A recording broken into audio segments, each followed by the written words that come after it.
Game 2 Miami vs Boston. Wala si Jimmy Butler at kompleto naman sa kalaban. Sa jump ball ay nakuha agad ng Boston ang bola. Mukhang ganado at maganda ang pinakitang laro agad ni Jaylen Brown with turnaround jumper. At nasundot pa agad ni Derrick White ang bola kaya nagkaroon ng maganda play si Jaylen Brown at Jayson Tatum with alley-oop. Sobrang lakas ng pinakita ni Jayson Tatum dahil sabi nga niya ay gusto niya maging Kobe Bryant.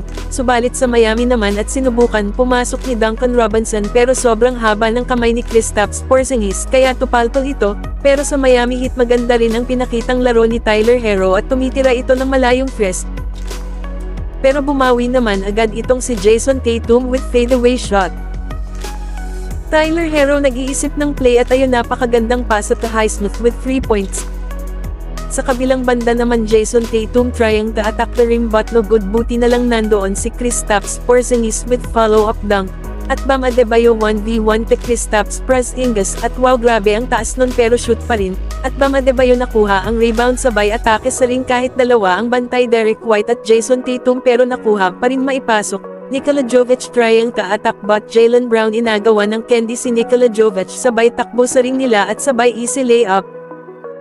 Nikola Jovic pass to Tyler Herro at itira sana ng tres pero nakita niyang open sa ilalim si Bam Adebayo with the dunk. Bam Adebayo binigay ang bola kay Tyler Herro tapos sabay screen at takbo agad sa ilalim para sa napakagandang alley-oop dunk ay wow, napakagandang teamwork ng dalawang ito. Nikola Jovic with the steal at sabay pass at Caleb Martin with acrobatic layup at natilapo pa si Derrick White. Sobrang hype tuloy ni Kevin Love.